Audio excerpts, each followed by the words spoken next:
Akashvani COVID-19 ప్రత్యేక వార్తలు చదువుతున్నది ఆరేపాటి వెంకటనారాయణరావు. దేశంలో గత 24 గంటల్లో కొత్తగా 29,164 కోవిడ్ కేసులు నమోదయ్యాయి. అయితే గత 4 నెలల్లో 30,000 కన్నా తక్కువ కేసులు నమోదు కావడం ఇదే మొదటిసారి.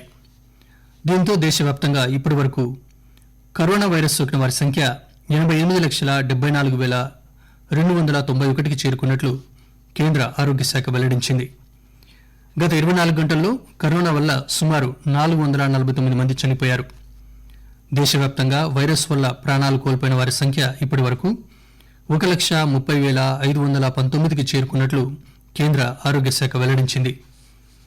మొత్తం యాక్టివ్ కేసుల సంఖ్య 4,53,401కి చేరుకుంది. గత 24 గంటల్లో 12,077 మంది కోలుకున్నారు. డిశ్చార్జ్ అయిన వారి సంఖ్య 82,90,371గా ఉంది. గత 24 గంటల్లో డిశ్చార్జ్ అయిన వారు 40,791 మంది ఉన్నారు. తెలంగాణ రాష్ట్రంలో మరో 952 కొత్త కోవిడ్ కేసులు నమోదయ్యాయి.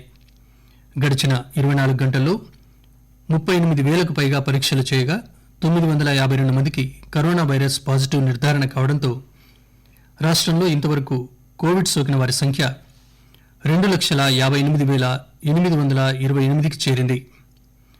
రాష్ట్ర వైద్య ఆరోగ్య శాఖ ఈ విధంగా విడుదల చేసిన తాజా బులెటిన్ ప్రకారం కోవిడ్ నుంచి నిన్న మరో 1,602 మంది కోలుకున్నారు.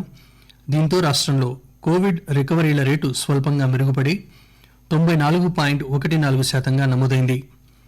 ఇంతవరకు కోలుకున్న వారి సంఖ్య 2,43,686కు పెరిగింది. దీంతో ప్రస్తుతం రాష్ట్రంలో 13,000కు పైగా క్రియాశీల కేసులున్నాయి.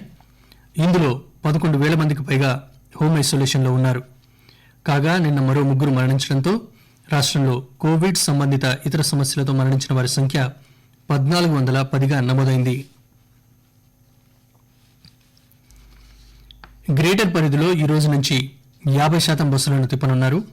లాక్డౌన్ సడలింపుల్లో భాగంగా ప్రజా రవాణాకు కేంద్రం పూర్తి స్థాయిలో అనుమతిచ్చినప్పటికీ రాష్ట్ర ప్రభుత్వం ముందు జాగ్రత్త చర్యల్లో భాగంగా ఇంతవరకు టీఎస్ఆర్టీసీ గ్రేటర్ హైదరాబాద్ పరిధిలో 25% బస్సులు మాత్రమే నడుపుతోంది. గ్రేటర్ పరిధిలో వైరస్ కాస్త తగ్గుముఖం పట్టడం వల్ల బస్సుల సంఖ్యను పెంచాలని ముఖ్యమంత్రి చంద్రశేఖరరావు అధికారులను ఆదేశించారు. దీంతో నగరంలోని అన్ని రూట్లలో ఈ రోజు నుంచి 50% బస్సులను నడుపుతున్నామని అధికారులు తెలిపారు. మన ఆహారపు అలవాట్లలో వచ్చిన మార్పులు కూడా కరోనా వ్యాప్తికి కారణమవుతున్నాయని ఉపరాష్ట్రపతి వెంకయ్యనాయుడు అన్నారు. జంక్ ఫుడ్ కు అలవాటు పడడంతో దేశంలో పౌష్టికాహారం తీసుకోవడం తగ్గిపోయిందని, అందుకే కరోనా లాంటి మహమ్మారులు ప్రబలుతున్నాయని ఆయన అన్నారు. హైదరాబాద్ సెంట్రల్ యూనివర్సిటీలో అదనపు సౌకర్యాల కేంద్రాన్ని సోమవారం ఆయన ప్రారంభించారు.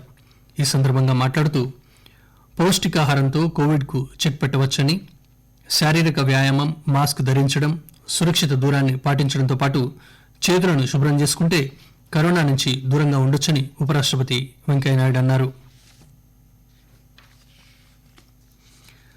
దేశంలో ప్రస్తుతం అవసరానికి మించి కరోనా కిట్లు, వెంటిలేటర్లు ఉత్పత్తి చేయగల స్థితిలో ఉన్నామని విదేశీ వ్యవహారాల శాఖ మంత్రి జయశంకర్ అన్నారు. హైదరాబాద్లోని ఇండియన్ స్కూల్ ఆఫ్ బిజినెస్ ఆన్లైన్లో డెక్కన్ డైలాగ్ అంశంపై నిర్వహించిన చర్చా కార్యక్రమంలో ఆయన పాల్గొన్నారు. ఈ సందర్భంగా కేంద్ర మంత్రి మాట్లాడుతూ కరోనా తొలి దశలో మహమ్మారిని ఎదుర్కొనేందుకు దేశం సంసిద్ధంగా లేకపోయినప్పటికీ త్వరితగతిన అప్రమత్తమై ప్రజలకు భవిష్యత్తుపై విశ్వాసం కలిగించామని అన్నారు.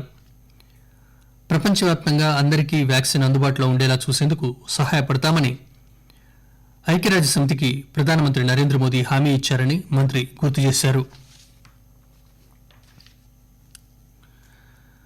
కరోనా కట్టడిలో తెలంగాణ ప్రభుత్వం తీసుకున్న చర్యలు మంచి ఫలితాలనిచ్చాయని ఫిక్కీ, ఆస్కీ, ఎఫ్టీసీసీఐ పేర్కొన్నాయి.